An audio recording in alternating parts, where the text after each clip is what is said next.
We all go a little mad. Forget you. You are under Dahli. Here's Johnny.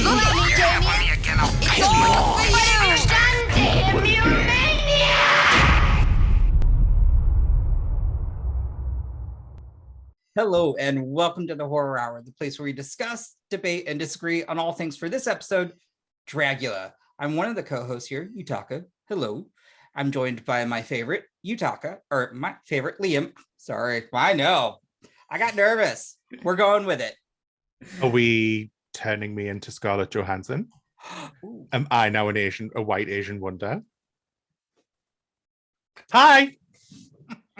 Could be, I guess. She thought she could be. Exactly. And then I'm really excited because we are joined with Chicago's very own drag king, Mick Douch. Hey. As we just found out more about the name, so that was fun. Yep. And so today we are going to talk about Dragula season 4, episode 8, Killer Clowns. This was a fun episode. Well, I also at times might get a little creeped out by clowns, so this was had me on the edge. You're not chubbing about them. Oh, I did love that story though. I was like, I'm not gonna clown shame you. That's you do you. I mean, the way you described it was kind of like, okay, all right, sure. But I was like, no. So it first starts out, the Fright feat, which was, no one could throw a ball. That was probably what I loved so much about this, because I was so shocked. I thought for sure one of them could throw a ball. No, clearly not. I will say, I know in real life Sigourney can throw things well, but I'm sure her nails were hanging on by a very thin piece of acrylic come this episode. And so she was probably just trying to make it through the day. That's okay. That's actually, I didn't think about that. That is good. Okay. I would love to dunk them. Yeah, I don't think she got a nail appointment the whole time she was there. So that is more important. Absolutely. Yes. That was probably one of my favorite things about that whole segment. The reads were all right. I think You don't need to be nice. The reads they weren't there. The reads. Yeah. No, there was no reads. But it was still a fun moment. I loved when Hoso got dunked because they were fully living that fantasy. They were ready for that moment. I was like, okay, you go with that. That was amazing. I enjoyed Sigourney's when it hit it, but it didn't drop, but she somehow still went in. And I was watching, I was like, how? How did you still fall in? I think she was ready to hop herself to control it. I did. It was fun. It was fun. They seem to be having fun. Yes. Amongst themselves doing it, which that provides the entertainment for us. If they're having fun, we're having fun. That's it. It's a top 4 who generally appreciate each other. Absolutely. Yes. There was, I think it was just a group of friends having a good time. The top 4. But yeah, I loved it. And then I sometimes I do like when people get shady in terms of if you win the Fright feat. Oh, yeah. But I just like Dahli's like, you know what? This is how we're standing. This is how it goes. Yeah. And I laughed at Hoso not knowing how to drive. But Hoso's also young, so. I mean, and I kind of a spoiler, but the perfect car for someone just starting out. Like, we used to sell those at Toys R Us. Perfect car for a starter. Yeah. I'm not judging. I'm 32 and can't drive. Oh yes, Liam can't drive either. But you have good public transportation. Yeah. Yes, I do have that. There's versus the US where everyone has to learn, otherwise you won't survive. Mm-hmm. Well, Yeah, I hey, know. I've seen plenty of horror films. If you need me to, I can drive stick. So that's something you will never. You shut your face, Liam. That is a skill is always needed because so many people. It is a skill that we all heard you had. Thank you. But it's rude. But hey. Well done for clicking on there. Yeah, so many people have not don't know how to drive manuals. So just say it. Yeah, I always used to get really confused in watching American films when they'd be like, "What? Like they're driving stick?" I'd be like, "What are they on about?" And then obviously when I got older, I was like, "Oh, they just mean manual." Okay. What an American way to say it. But it is a stick shift. So you say pant instead of pants. So let's not go there. That's not like a British thing. That's just I'm weird and I say pant. All right. It's just more fun. So then with that, let's talk about the clown looks. The first we have is, and this time I actually have the proper list. We have Hoso, Terra, Toma. I enjoyed parts of it. I got some of the criticisms in terms of maybe we've seen the same face. I kind of liked the idea. I forgot which judge had mentioned though, that if your face wasn't the center and it was maybe on the edge. I enjoyed though. I thought the performance was fun. I liked the outfit, and Hoso's makeup's always good, but it was an interesting take. The sword though was fun, and I didn't realize that was a rubber chicken until Bob had mentioned something, so I felt bad not picking that up. Yeah, I mean, I really like Hoso's look. I think Hoso's like looks and makeup are just so awesome, and I don't think there needs to be a variety in makeup. I'm someone who like, and I do do a lot of makeup and different looks for fun, but I don't think it's like a necessary thing to change your vibe for something. I think the biggest thing for me is the similarities sometimes in Hoso's modeling. It just makes me kind of have a pause because I watch other people get criticized, like Dahli and Saint and Sigourney, for having similar modeling all the time. But Hoso does the same. They have a style. They have a way they all like their body to move. And so I'm like, this in the cactus, even though I know it's not a cactus, it's the same modeling to me. Like you could superimpose the two. No, it's inspired by something else. I can't remember what it was, but she did post about it on Twitter. Oh, I'm gonna have to go back and look. But the modeling is very, very similar for those two looks. And so I'm like, there's this idea of like knowing your body, knowing your strengths. And I'm like, all of them do it. It's just not, some people don't pay attention to all the same things. This was definitely, when you say that, like in terms of how Hoso was shifting their weight and doing, like, in a sense, the dance. Honestly, it makes me think of Pennywise in the most recent It.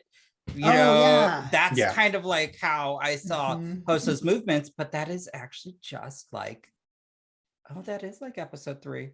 Yeah, and I mean, I think it's hilarious and so entertaining to watch. Like, it is a great movement for her, especially for the look she does. So yes, keep doing it, Hoso. That's what I want to see. It goes well with the overall aesthetic that Hoso brings. But yeah, I don't know. Like, I always enjoy a look. I enjoy a look. I'm making it sound weird now. I enjoyed her look.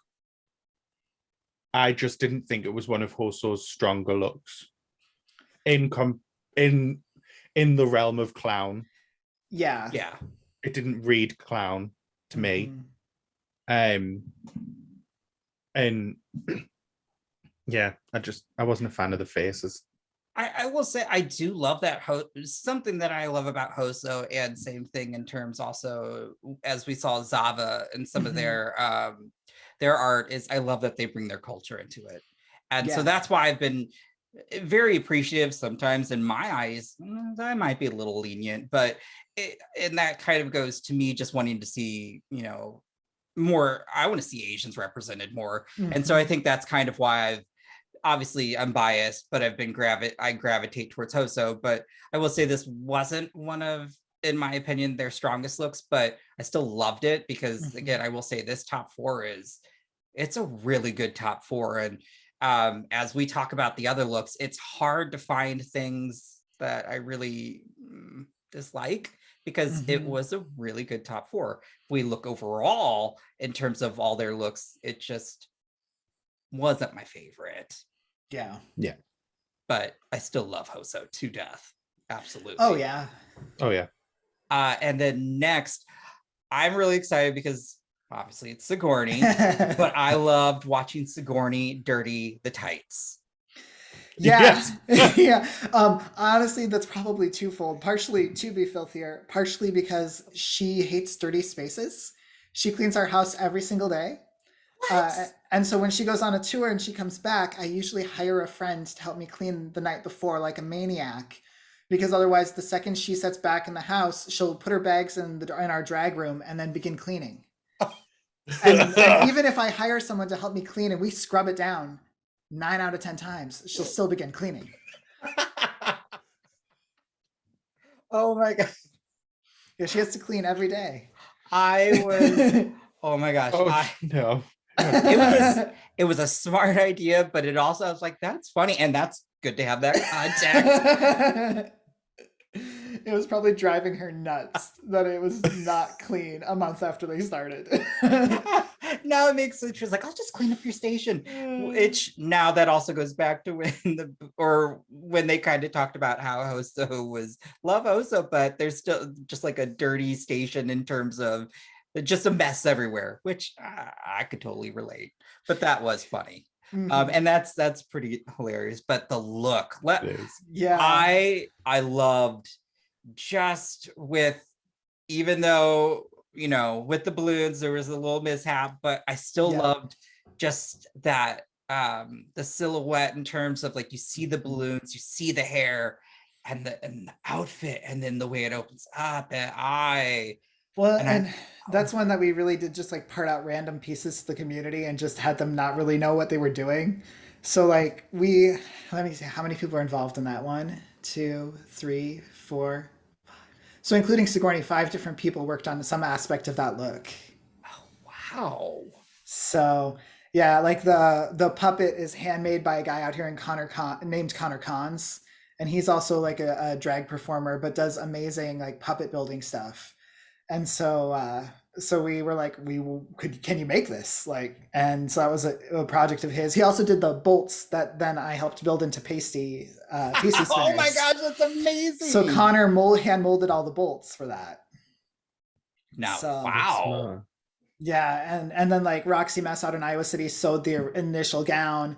And then we had another friend who does more grungy stuff who took the initial go at dirtying it up here. And the way we're doing it, and my kitchen is stained to this day. Like we have hardwood flooring that will never be the same color from that process. And the computer desk where I'm at is actually blood stained from a different look that I don't even know if it gets used this season. So. It was I loved it, and I loved the way the makeup was. And one thing that I've loved about Sigourney's performances just in general is we talked earlier though, is just facial expressions. It sold that entire performance. It was when she's always telling me, slow down, find your moment, plant your feet, stop like prancing around for a second. And she's right. Like that's like moments of stillness are something that she has figured out. And boy, if you can do that, that's a lot. Oh, she has figured it out to a T, and it's beautiful to watch. No, I loved the outfit. As a person with a ginger beard and a dyed ginger hair, I'm always going to scream for orange. So that wig is a monster. It was amazing. I loved that wig. Did you guys watch Camp Wanakiki? I have. So that was made by America Powers. And so she was one of the finalists of this last season of Camp Wanakiki, and that's one of her creations. Ooh. don't know what that is. We don't have that in the UK. It's on it's on YouTube. Yeah. Oh, I know. Bleep and then go right to I'm not supposed to have a political opinion.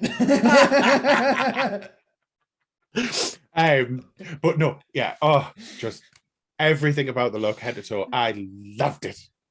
But I've always been like that with Sigourney, to be fair, so it's no surprise. But no, yeah, as soon as I seen that wig though, I was just getting It was a great concept. I mean, it was fully realized. It was perfect carnival clown. Yes. Yeah, it's a very traditional one. Yeah. And I think that's why I liked it so much, because of like UK wise, we've obviously got we're big on like the traditional puppet shows with carnivals and things like that. Well, we would fun fair. So like loved it for me. And I also love clowns. So I used to collect them when I was a kid because I was weird. Do you have fantasies too? I do not have fantasies. No. I never wanted to take the porcelain clowns from the shelves and Roger myself with them. Okay. But yeah. All right. So next then, Liam is sorry. This week's winner, and that's Dahli. And I really also did enjoy this look. It was, I mean, the story behind it, the gag with the candy corn. Yeah. That was like the candy corn concept throughout was really cool. So, and it's kind of such like a specific random thing that I'm just like, what was your moment with candy corn in life that you go candy corn clowns, chub?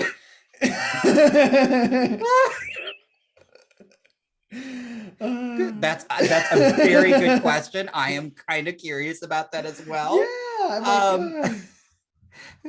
I love that moment in the boudoir where Dahli and Saint were locking eyes, and Dahli's like, "Don't look at me." Yeah. I did. I love the look was just terrifying. It was strangely somewhat erotic as well, which I think was obviously the point. Yeah. But Dahli was living their best life up on that stage, and it showed. And I think they were feeling good, and it really turned it out. Yeah. I think that goes for, even if a look may not always be the best, honestly, if you perform like that, not saying this look was bad, but I think a performance goes a long way in terms of how things look or perceived. And I don't know, I would like to see that. And I just thought it was fun. It's like drag pageants. You can be dressed to the nines, but if you can't model your gown, there's no sense spending all that money on that gown. Yep. No, I froze. Dang nope, it. You're good. It's back. I'm back. It's back. Okay. You're fine. But you're I have a question though. Oh. Yeah. What is candy corn? What? It's like corn syrup and sugar made into a fall confection that you eat. Oh, you don't have candy corn over there. No. Oh God, what would it be like? Do you guys have like candy made out of like maple? No. Okay. We have Haribo's. What the hell is that? I think it would be closer to, no, it's not even, because I was like, is it close to sweetmeat? I'm like, no, it's not. Liam, am I allowed to ship you candy corn? Is that allowed? If nothing else, we could put some in a bag and Sigourney can have it ready if she makes it to the UK tour. Just have a bag of candy corn ready to go if she makes it. Okay, throw it out. I freaking love candy corn, so. Oh, I unplugged my headphones and I could not hear a thing. No. I love candy corn. Yeah. I think Dahli just made me love it even more. But I don't know what candy corn is, so I just got like a really dysfunctional, horny Ronald McDonald that's been melded with a Cenobite. Okay, I could see that with I the mean, it still Cenobite. works. Yeah. It does. Clowns. It was fun. I and then next, which I thought this was a very interesting take, seeing as everybody had a more very energetic performance. But obviously this goes with being what Saint was also going for was, like a mime or that type of clown, which I love that we can see behind you, Liam, because I also loved Saint's cone hat.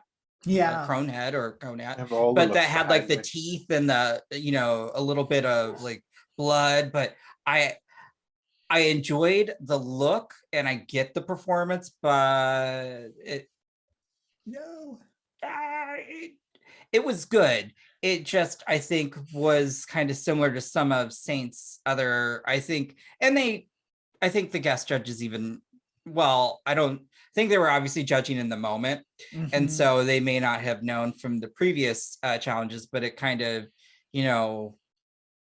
wanting Saint to kind of come out of their shell. I felt like in the beginning of the competition, Saint was like, I don't know. Maybe I just feel like if there's a, needs a confidence boost, but I love Saint and I think they're incredible. So I think there's also a lot of like falling into comfort zones because Saint can do these, like when there's an audience, Saint's performances are much more enthralling because like then the vibe comes off as more sultry when there's an audience present. Yeah, as more emotional, more salty, more moody. Like there's just a vibe that doesn't happen as much with a camera as like Saint brings live. Because live Saint is awesome. Because I've seen people ask that, and I'm like, look, I've seen Saint live. She's good live. Like it's just it doesn't read as well to a camera as it does on a stage. And on a stage, people are in for a treat if they go to her stuff. I would love to see Saint live. I mean, yeah. Most definitely. I think that's one of the interesting things about I see how, Drag Race is, I love Drag Race, but it's definitely, it is about the big performances, where as Dragula is, sometimes it's about that, but it's more, in my opinion. I think it pulls more for emotional depth at times, but also there, like, you need to know where the camera is, you need to know how you're going to read, and I'm sure that's same with Drag Race, but I think it's a little bit different when you've got, the horror genre and prosthetics or blood, or there's just a lot that I think goes into this as well.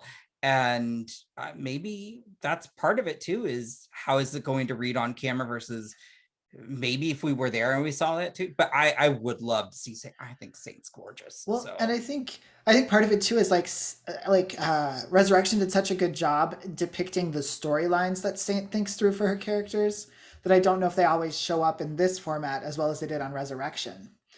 And so I think some of that is just like knowing your environment, knowing the filming, how much can you control versus like how much are you just thrown into?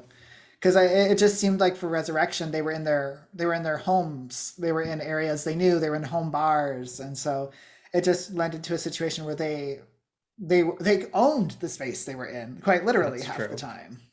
So. Yeah, it was another one for me where I'm like conflicted because I was like, I enjoy the look, but I don't think the look was good enough. Sorry. I was just wondering, like, did you guys figure out what the Help Me was about? Because that's what I was trying to find out, was the Help Me. Because there's like a story there. I think it means she was like a mime against her will. Like she's miming, but she's actually like stuck or something. That's okay. That's what I was taking from it. I like that. Like, oh, I'm in the glass box. Fuck, shit, I can't get out. Please help me. Okay, yeah. Okay. That's what I thought, but I was just like, it's not big enough. Like, if you're going to do a mime, like, if them dungarees had been pinstripe as well, going where obviously the pinstripes on her body were going acrosswards, if the pinstripes had been going down, that would have made it a bit more interesting, because it was just all black. It was mainly all black, so you're not getting any detail from a black jumpsuit.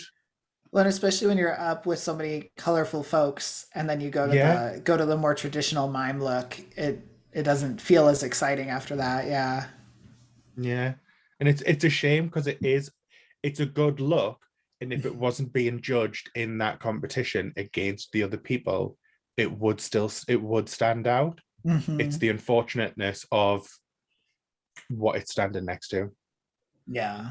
For me. Do you think if Saint would have been first, we would feel differently then? Because I think because I Mick, you probably made a would have good went, oh, point, that's though. good. And then I would have went, oh. Yeah, retrospect, then I think it just kind of depends, but Saint going first might have swayed things a bit. Yeah. Yeah, I think, I mean, I think this is one of, I think this top 4 has been, I've enjoyed them pretty much throughout the entire competition. I kind of felt like this was going to be, I think, for the most part, top 4. And it really showed, and I'm going to be really upset because, shocker, guys, even when we talk about the Extermination Challenge, we still don't know who's going to be top 3. So with that, like, I'm sad to see anyone go because they're just so talented. And I think also a lot of them bring so much in terms of them. It just represents, there's a lot in each category that I think each of them is bringing that I don't, they're so different and so unique, and I love it. And it's going to be so hard with the next episode seeing, because we don't know who it's going to be. I'm like, I know. Well, can we talk about the MVP of the episode from the Extermination Challenge? I already know what you're going to say. Koco. Well, yeah. Well, I was going to say for the top Sigourney's game since the thing began is she'd tell me a different top every day. So she would tell me a different story about who went when, what happened, tops, because she can't really tell me anything, and so instead she would tell me all lies, and then the lies would change daily because that became a game for her, was just to see how many things she could tell me that weren't true.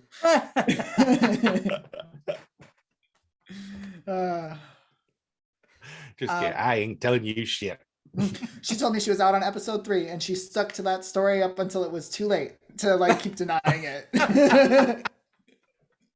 Episode 6 is down. She's still no, I went home. I don't know what you're doing. Yeah, I don't know what you're talking about.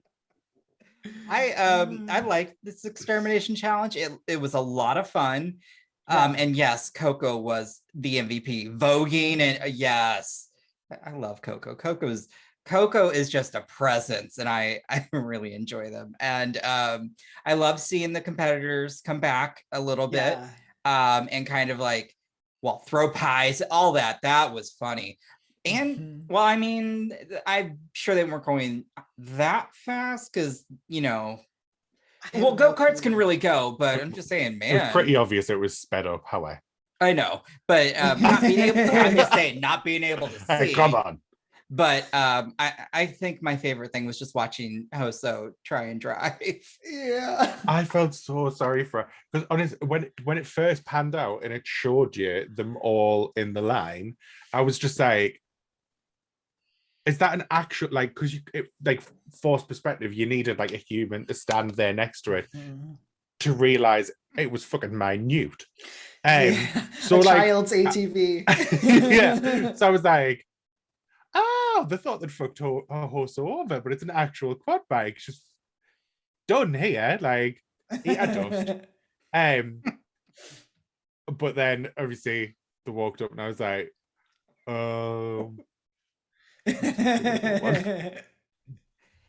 Can we talk about how Sigourney's look went really well with what they were writing? My God, yes. They that worked. They strapped her puppet to the front of it before she got there. Yeah. That's amazing. Yeah. And I did like it. She did look hilarious, but also very like it was hilarious and elegant at the same time. Well, and I think the biggest thing for her, she was telling me about how she had to like clutch her train up on her lap because she was worried the train would go under the wheels. Because Oh God, almost yes. everything she wears has the train. So even in the bar, she has to be like, stop stepping on me, or like pick it up and like carry it in her arms. Oh God, I didn't even think of that. I didn't either. Just a shot of it in the wheel and Yeah. Yeah, so she spent the whole time clutching it with one hand and trying to drive. It's going to be interesting because I mean in the I guess the extermination, we're supposedly led to believe it's either Hoso or Saint. And so and then it ends there, and we'll find out hopefully next episode, which is the reunion, which should be fun. They exterminate everyone and they bring Koco back and crown her. Yes. Well, like it's over. You guys were all terrible. She did great with the flags. Done. Oh, I love it. I will also say I was actually watching Koco's live earlier. I love watching Koco react. It is probably one of my most also same thing. Facial expressions, engaging with the audience, blocking the trolls. That's probably one of my favorite things as well. But yeah, it's amazing. But yeah, so that was today's episode, or dropped today actually, technically, episode, and I really enjoyed it. Still learning more and more about Dahli, that I'm like, okay. I mean, it's no joke. It's the person I know Liam and I lust after. But I mean, this cast though, truthfully, all of them have been incredible. And I'm excited about the finale when we get to it, because I'm sure they're going to pull out, like they're not going to pull out any of the stop or pull out. I can't even say the phrase, but they're just going to pull out all the stops. Thank you. Ding ding ding. Yes. Yeah. Oh my gosh. Oh, I should know that, but I didn't. But yeah, so let's talk about some of Sigourney's looks, because you helped make a lot of these. I did, yeah. I'm actually recreating the babies. I ordered the supplies to remake those because they did not make it home. So that's why I think it's funny to think about all the things they left behind, and maybe it's out there in a landfill in LA with Hoso's moth, just like all these dead painted babies cuddled up in this moth, and someone's gonna be pushing a truck along and go, what the fuck? And then just find all these dead babies in a weird ass moth and be like, what is going on in this city? I've had enough of LA. I'm leaving. Yeah, the trash man can't take it. That was his last day. That would be amazing. I mean, it's no surprise my favorite look is the Weird Wild West, and I want to talk more about it because again, she out Trixie in that look. It was, how long did that all of that take? So, I mean, long time. So that's like one of the outfits that she did all of the sewing herself. But it took double what you would think, because all of the gold is lined with neoprene to like help give it like substance to keep it together, because of how heavy the beading is and the rhinestoning. She knew she was going to have to line it with something stronger than spandex. So it was sewing two outfits and then putting it all together. And then the rhinestoning work was me and then one of my friends from undergraduate who is also a lawyer. And we just got lucky that she was in between jobs. And so we were like, hey, how many hours a week can you come sit here and rhinestone things? And so she would just show up at like 5 p.m. at night when I got off work and would rhinestone with me till midnight. And then she'd go home. And it was a few days of that, of us sitting there just rhinestoning on that. And other looks that you can't even tell there's rhinestones on, but you just couldn't tell because it wasn't just bathed in them. So, and like, the beading, all of the fringe is beads she bought. And there's actually 4 different size beads on there. And we hand stringed every strand of that. And then I hand sewed it into the chaps and into the gauntlets. So, yeah. That look was just stunning. So that, well, actually, another question then. What about all of Sigourney's wigs? Because those, it's either Charity or Chastity. It's Wigs by Chariel is one of them. But America Powers does a lot of the big ones. Like the Bride of Frankenstein was an America Powers commission. The Clown was America Powers. And America Powers here's the trick. She did Bride of Frankenstein and the Clown one with one wig. Those are not double stacks. That's one wig. What? Yeah. Wig cage. Uh-huh. Yep. So she was they're large, but they're not super heavy versus like the Marie Antoinette is incredibly heavy. So it was actually like not physically comfortable to wear. So it was like, let's hurry up and get this done. Let's hurry up and get this done. Because it's, and like having to stay like perfectly straight between the corset and the wig because it's so heavy that you like don't want to risk going too far to one side or another. Oh, I didn't even think of that. Oh yeah, because it's so tall. Mm-hmm. Drag just takes so much effort. Well, and even the I don't know what they're called, but the things in the dress for the Monsters of Rock one. It's something with a P, isn't it? Something like that. But that's one that we actually did order from like a special artisan. It's someone who makes period pieces for like operas, and so it uses like the like legitimate technology. And so she had like real ones in there, which I think is trippy because we had tried to build stuff like that before in the past, and DIY just never worked out well. And so then she went and used her like precious beaver money to buy the real deal. I mean, that look was outstanding. Mm-hmm. Yes. Yes. It was. And the spikes were me. That was one where the spikes were me too. So, because she did all the sewing on that one, and I did the spikes. Good lord! So you just like accessory Mike? Yeah, yeah, pretty much. Well, and we did pageants together. So like all the rhinestoning that I learned how to do was back in the day when I wanted to do pageants. She showed me how to rhinestone. Because if you're not wearing rhinestones at a pageant, you're going to lose.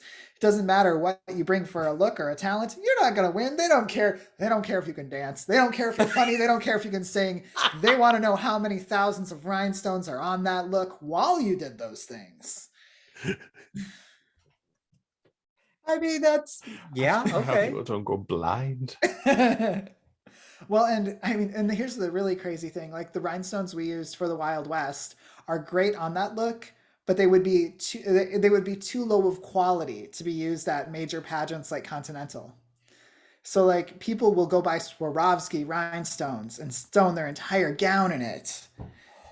So like the glass cut and the jellies we put on her Wild West would be like low tier compared to what some of these girls put on their gowns. Who has the money? Drag is not cheap.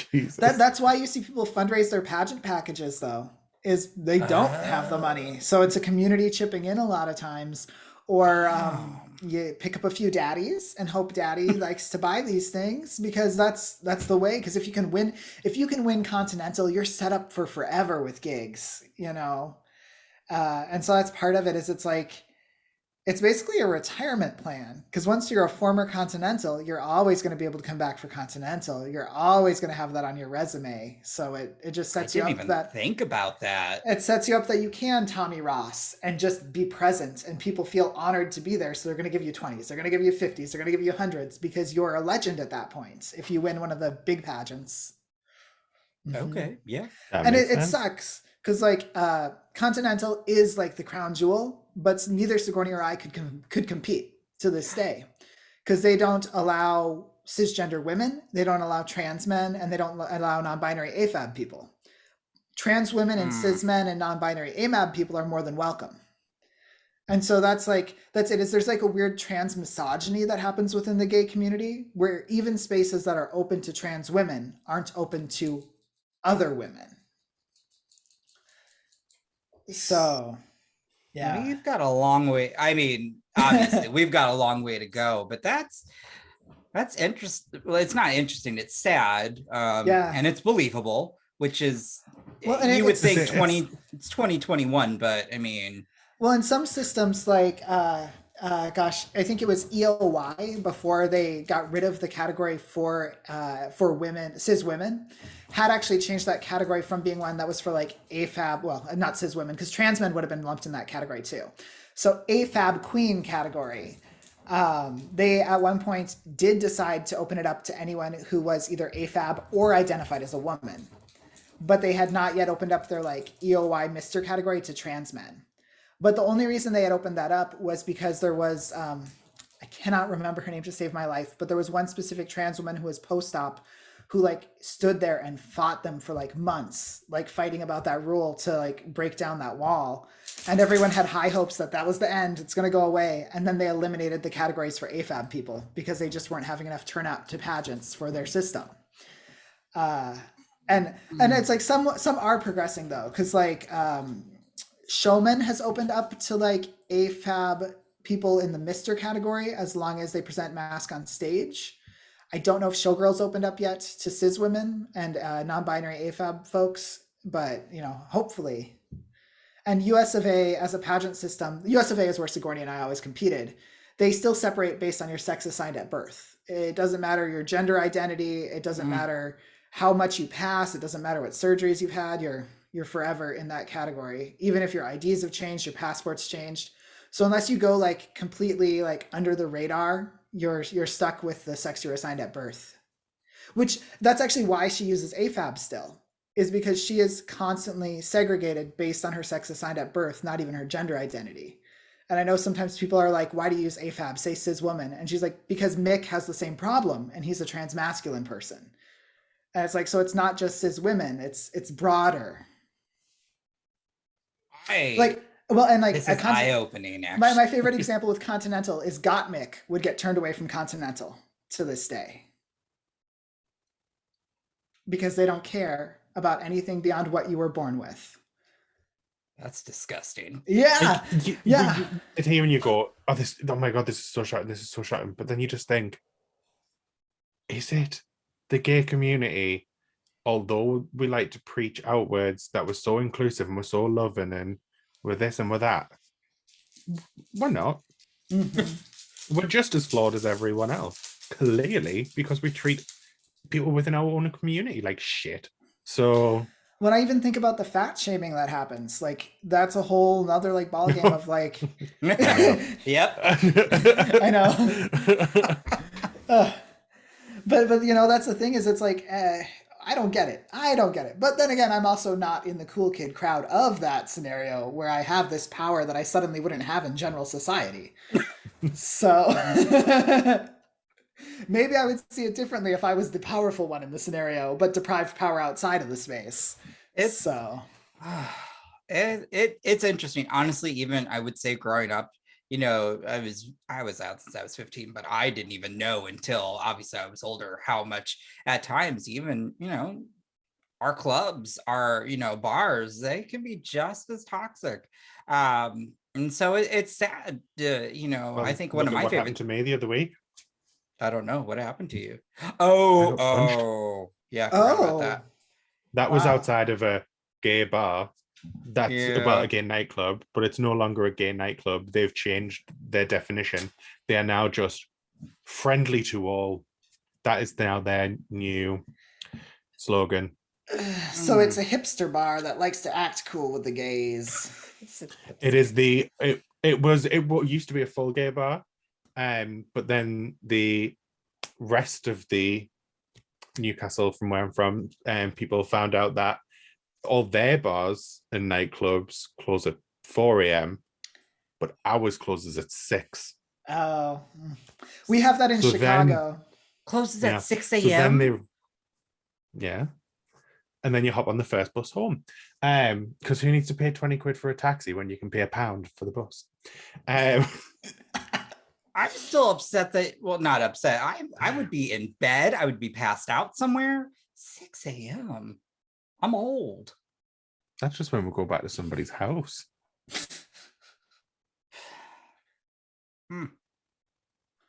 I won't lie, I still pass out within an hour of getting to that person's house, but I try. But yeah, no, that's no longer a gay bar because they realized they could get more money by letting it change to that. Yeah. So it has changed to that. And then I got punched outside of it. And nobody did fuck all.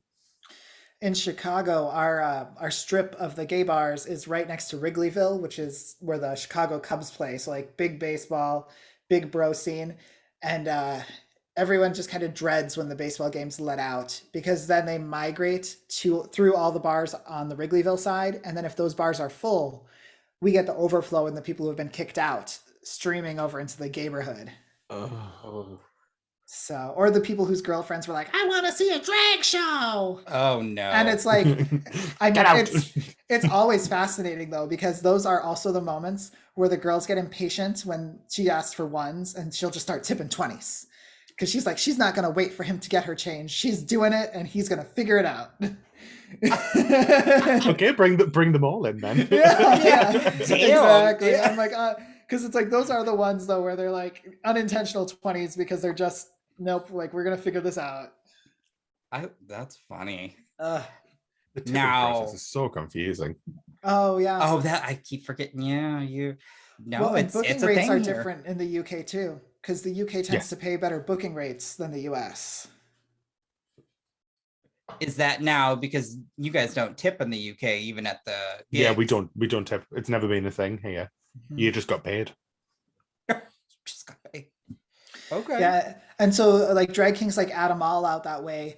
That's how I learned that they don't do a tipping thing usually. And then someone else pointed out too that like when the lowest denominations are coins, it's kind of uncomfortable when you're like maybe gonna chuck a coin at somebody. a handful of coins. Get it, bitch. Yeah, and I'm like, I actually didn't think about there being a logistical issue with tipping of like, I'm gonna throw a whole bunch of like gold dollar size objects at you and call it good. Oh god, it's a hazard. Yep.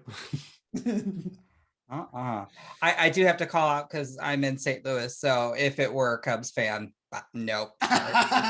we're at St. Louis Cardinals all the way.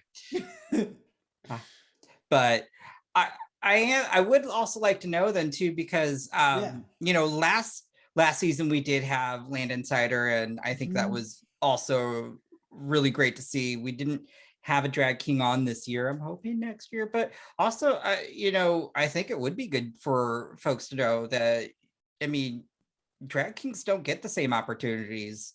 And they don't. I mean, it's the same with like you know, AFAB folks who do queen work. It's there is a lot of like proving you deserve to be in this space, and then also trying to counter assumptions about your sexuality. Like people assume Sigourney is a cis het woman sometimes, and I just okay guys, like I assume she's straight because she's feminine. That's whatever. Yeah, I mean that was even a thing online because I would see tweets about it, and I'm like, what are you guys on? Like, you just gotta look at like the fandom page or her Facebook to know this is wrong. But okay, just look at the show. She's rocking a mullet. Yeah. Yeah, but that's the other thing too, is like with drag kings, you might do the open stages and the contest with the queens, but part of what you run into too is when queens are judging a contest that's got a mixture of people and you don't have any drag king judges, the queens are automatically drawn to folks who are similar to themselves, and you run into all the issues of implicit bias because even the best meaning queen is going to be drawn to someone who's similar. And unlike the corporate world where I am during my daytime, it's not like drag has you go through seminars on like what is implicit bias and how do we deal with it. Whereas I have to do projects each year on that at work. So it's like there's that factor as well where it's unintentional and just like people with the best intentions when it comes down to it who are like giving constructive feedback to kings, but judging them on the same standard as like a queen, or toxic masculine standards. Because I've done contests before where I was told that I moved too effeminate to be a drag king. I had to be more macho, more manly, and I'm I am like a huge fairy of a person. So so Mick has tried. I mean, this is my thing with Mick. Part of why he was Mick Douche is originally when I was trying for hyper masculine macho guys. I was like, I'm gonna parody this shit. And then I realized it's impossible to parody toxic masculinity because it's already a parody of itself. Like it's so extreme that you can't parody it. All you can do is perpetuate it because it's so nuts. So yeah, but that's it with like Kings is all King shows are the one that bothers me the most, because by creating an all King show, you think you're creating an event to uplift those kings, but then you put it on a Thursday and then you call it a lesbian night. And then you tell them they can't collect cover, but you'll give them $50. They can split among each other, or like you guys can keep, or another thing too, that sometimes would happen if you're at like a more non-traditional venue, like a build your own show, make your own space, then you have to pay rent for your venue. So like if you're in like a cabaret space, because you couldn't get a space in like a bar where most traditional drag's happening, you're going to have to figure out how to front that money to like pay for your show, or let them keep the door, or some other process. Like and this is not even a drag king thing, but I had a friend who had an idea for a very non-traditional show, and it was like a sketch show done with drag where you're lip syncing like Mad TV and Saturday Night Live and all sorts of skits. But he had to pay for the venue out of pocket at a comedy nightclub because that was the only place he could find where they were really like receptive to the idea of having it. But he still had to pay them for the space. And if he made back the money, great. If he didn't, he was just out whatever he put in. Oof. So yeah, there is this idea of like, if you're not getting opportunities, make your own, but it's not financially possible for a lot of people. And it is one where like pretty privilege does help. Like I would have an easier time than a lot of drag kings if I decided to go and create my own opportunity, because I am pretty. And it's like I am relatively in shape, and I say that because I'm sitting here like, oh, I want to get back to what I used to weigh.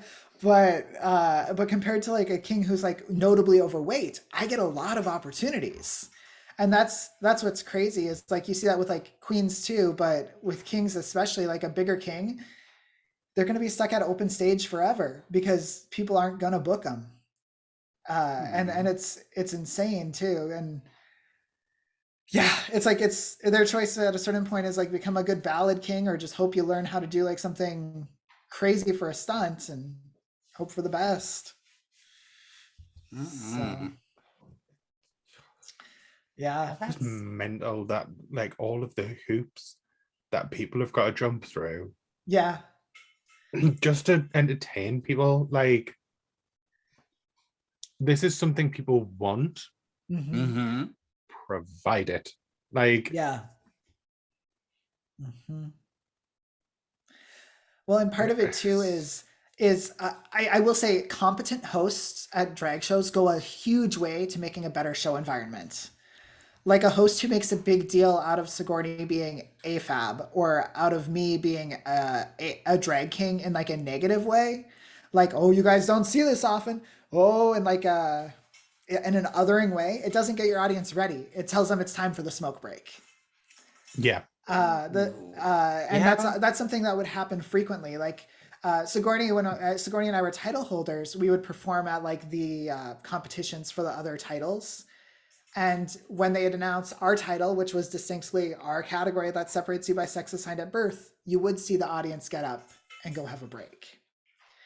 And so like there's a trend like that where a good host though can like really counteract it by being like, this entertainer is fabulous, here's something they've done before that I loved, and focus on like the person's skills, focus on what they bring to the table versus like stuff that has nothing to do with their drag.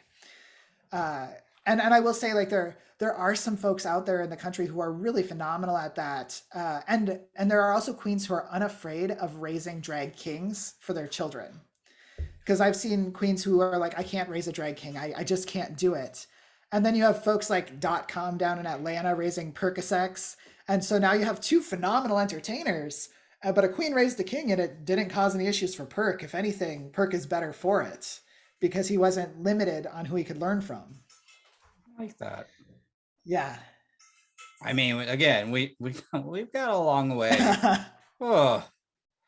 Yeah, but there are really just some good ones though out there. Like there are queens who want it to change and are working hard at it, and that's always nice. And there are queens and other kings who are trying to create opportunities. Like right now, the way so Chicago, for people who don't know, had a large drag reckoning Yes, during the pandemic, and YouTube is full of it, guys. Just go and search, and you'll you see. can find it out there. Yeah, Yeah, it's You can. everywhere. it needed to I happen though. found it. Now I'm in the UK. Yeah, it needed to happen. It was huge. It had as many people watching it as bitch puddings like digital drag shows did. It was massive. I watched it on Twitch. I didn't know what I was like, what is this? And oh gosh, I'm gonna be afraid. And then my heart broke because some of the stories were just atrocious. It's reset the scene, which is really what's beautiful. So like the Saturday night drag show at Berlin, which used to be a big one run by T-Rex, but it was drag matinee back in the day. Now it's a Saturday night drag show, has changed to having rotating hosts, and they're making such an intentional choice to book diverse people and to not repeat people until they've had other people. And they're booking people who have been in the scene for like 5-6 years but never got a chance at drag matinee because one person didn't like them. And now these people are getting the opportunities they should have had for the past 5 years. And it's really just amazing to watch like Lucy, and I think Camilla's a regular host over there, and Tenderoni like try to make that change in practice. Yeah, I mean, that I will say, yeah, T-Rex gatekeeped everything, it sounds like, and it was just clearly horrible. And also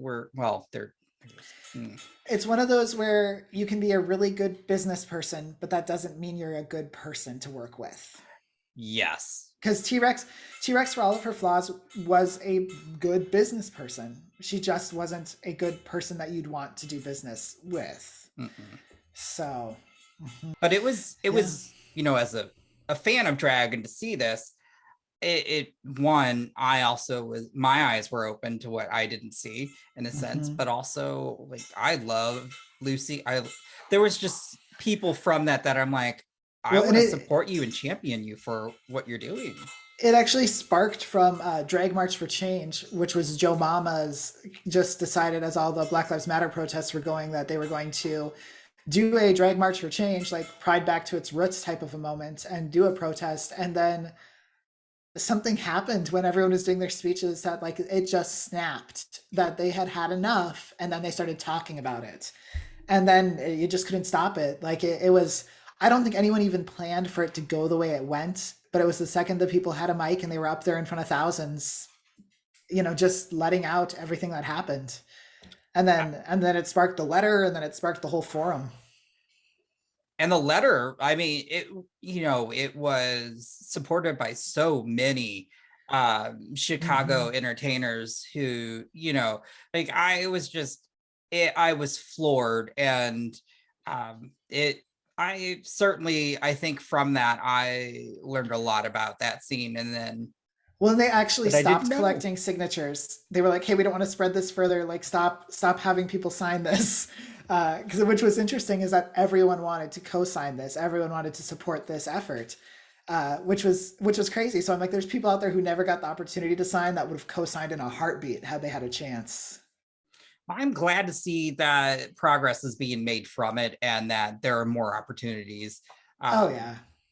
Well, and I will say, like, booking practices at a lot of bars has changed. Like, Hydrate used to be very old school pageant heavy.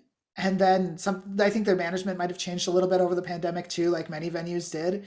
But now they're intentionally trying to book more varied shows in their Saturday night shows. And Roscoe's has always been like a very drag race bar. This fall is the first time they brought in Dragula stuff. So like that alone even shows a shift for Roscoe's to be exploring alternative drag as something. Yeah. They'd had Landon before, but generally they didn't have like a Dragula thing, and they now actually have a regular alt show that's happening there on tonight, actually, on this Tuesday. I don't know how frequently, but that was a big step for them. That's wow. Any progress is good progress. Yeah, for sure. Sorry, the dog is looking at me. You're fine. I've got mine snoring behind us. Well, we'll finish this up by this was a good conversation, and I hope that, I mean, it was enlightening, but I hope people take something from it, because they should, because again, we're nowhere near like great, and we need, like, we've taught, like, I will say that I've chatted with, just in general, just other like horror talent in terms of, and there's just so much out there in terms of untapped talent, but there's also just, we just want a chance. And so I think that's really, there's so much work that still needs to be done. Well, and it really is just as simple as, like, heck, you giving someone a shot that you wouldn't usually book, and paying attention to who you're booking too much. Like, if you're booking the same person more than every other show, or more than that, you probably have someone else you could give one of those slots to. Mm-hmm. So, because especially now when drag is so popular and so many people are trying it, like, I think other than like Tenderoni, who's a host of the Saturday night show, I don't think they've repeated a drag king since Berlin reopened for the Saturday night show, because there are enough drag kings to go around. And okay, I will say this, if anyone is trying to find drag kings, stop being lazy. We actually have a registry that we've created from a drag king Facebook group with over 2,500 kings in it at this point, practically. Like, our Facebook group is over 6,000, but we have a name registry where we have where people live, their drag name, and contact information that has like 2,000 kings in it. So there's really no excuse for people to not be able to find their drag kings. Like, drag kings have literally shared that link so many times, just trying to like make people aware. And I can't even tell you how many times I hear queens say, even in Chicago, well, I don't know any drag kings. And I'm like, you know, Tenderoni, you are saying this to me right now, and I am a drag king. What is going on?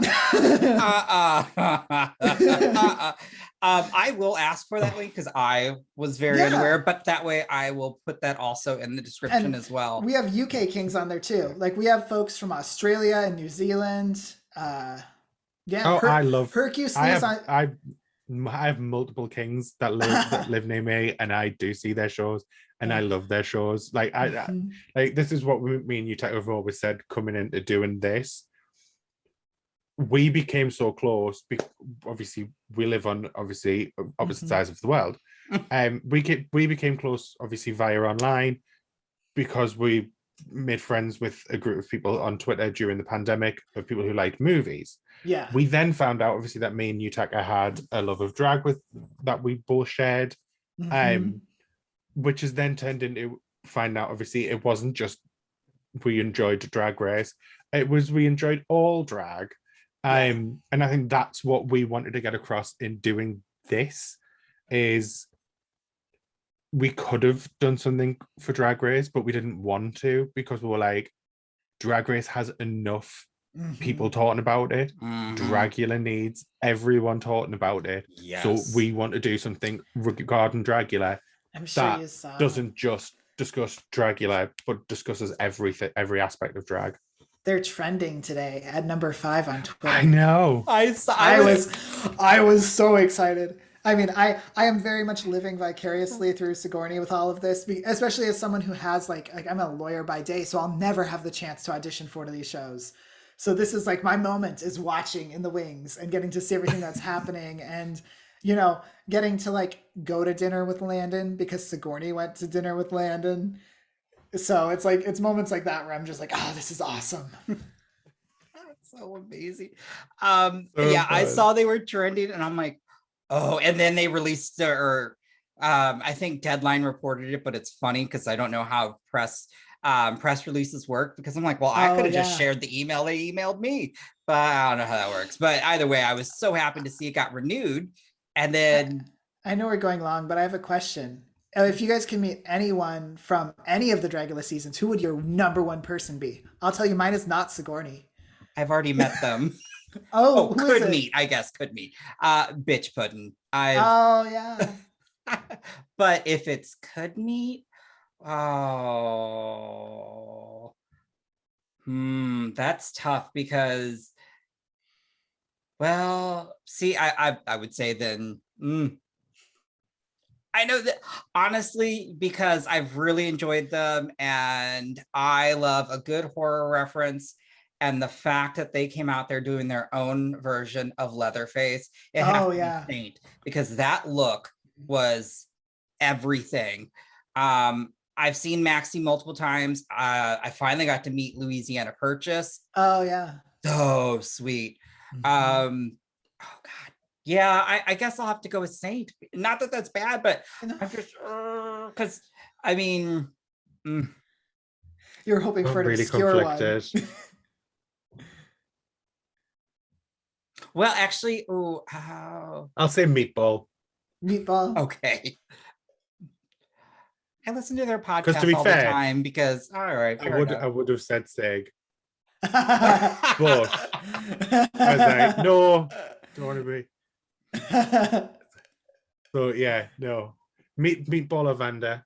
Oh yeah. I loved season Vander one. Vander is I saw them perform at the Globe and that is wow. And they're really nice because like I've never had the chance to see them perform, but I met them at the premiere and they're just a very nice person. You can tell.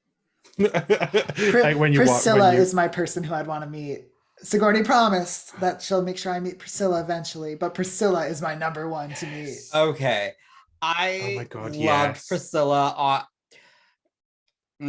Fair. That's valid because well, and I grew up like backwoods of Minnesota, very like so like some of the things Priscilla says or does are just really really relatable, and so I'm like I just like yeah. I thought they were great on their season, and I mean I've still seen some of their digital performances. I remember Resurrection. I just Sigourney and I were joking that now that they're a tattoo apprentice, we're gonna go have her slap on some like filthy apprentice tattoos on us. Oh my gosh. I would love to see just a huge Dragula tour in terms of pull from all the seasons. Because we chatted with Erica Clash and I've never had the opportunity to get to see them perform either, but Liam's now thinking. I love that. I know. I'm like, I'm just like, there's so many that I think would be amazing to watch. Yeah, and like so I met Eva Destruction. Oh, okay. And so like she was awesome to me. So like I guess I'm also biased because I have to check off all the people I've met in a sense because I'm like Eva Destruction probably would have been there, but I've already met her and that was awesome. And I've met Madeline and that was awesome. And I met Louisiana, and so I've met all sorts of folks. Okay, actually, awesome. I gotta take my back now because it would have to. I'm sorry, Saint, but it would have to be Madeline Hatter, because when they were doing their digital performances, and they're like, "Oh, if you just." One thing I loved is that if anybody would tip them via Venmo or whatnot, Madeline would see it and give them a shout out, and not a lot of people just do that. And so I just randomly was like, "Here you go." And as soon as I knew that Madeline was going to say my name, I was like, "Oh, what if you?" How much would it take for me to tip you to just say fuck the big picture, but instead of Clint's name, say my name? And they're like, really? I'm like, seriously, it would just make my fucking day. And like such and such. I'm like, done. Here you go. And so I would love to meet Madeline so they could say that to me right in front of my face because that's hysterical, and I would love that. And I'm sure she'll just be like, you're gonna pay me for this? Okay. Let's do it on a microphone. Okay. Absolutely. Yes. I would, yeah. I just want to meet more of the Dragula monsters, honestly. I really do. I'm hoping, again, this was Shudder's most watched show. I'm really hoping to see just more come out of this in terms of a tour, but also bringing out everybody from past seasons and to really just kind of give them that opportunity that I don't think they may have received. Like I look at how Drag Race is churning out so much at just a ridiculous pace that I think even someone like Jada Essence Hall wasn't really got to celebrate their, you know, their win. And I'm just like, I would love to see that more with the Dragula monsters, because Yeah. But I have my VIP meet and greets for the UK tour, so I'm fine. oh well, I got my VIP to meet Sig, so whatever. And I already have the shirt in advance. I'm gonna get a silver Sharpie. Absolutely, I'm prepared. I am so excited. There you go. And last time got a designated driver, so there you go. Last time she did the hard candy too, she was set up with like little posters that she could sell the autograph for people too. So I am a merch whore. As you can see, I'm wearing Victoria Elizabeth Black shirt. Oh, I got this when, actually, this one might have been DragCon. I don't know if this was out when she came to St. Louis, when she brought a fucking coffin on stage. Oh yeah, I heard about that. Loved it. So yeah. I don't even know how. You'd have to drive. You would. There's no other way. Unless you build it. I mean, she also could have built it when she got there, knowing who she is and how talented she is. So surely there's a way to make one that you can just but it was very detailed. I mean, was it like legit coffin? I mean, yes, because there was still a backing, there was still cloth lining, and they had the coffin propped up, opened it. And when they, so it's not like not the gimmicky old school one, but like, I mean, I guess it could still be the gimmicky old school one. I mean, the shape of it was still like, it had detail to it. And then of course, came out doing I want to say Gaga's Bad Romance, and of course the gays, we loved it. We're like, take all our money right now. And then somebody else later came out, and when they brought out a kiddie pool, I'm like, oh, there's going to be blood. I was like, I need to get ready because I'm going to give them all my money now too. Because this is, I love all that stuff. I'm sure Sigourney told you guys about the Carrie number where we dumped a full gallon of her on her. Yes. Yeah. That's dedication, and I appreciate that. It was a lot of blood. It was a heavy bucket. I love that stuff. No, I mean, it's fake. I don't like it messy.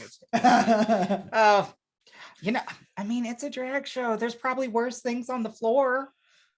And that's why I don't fucking touch or lick the floor.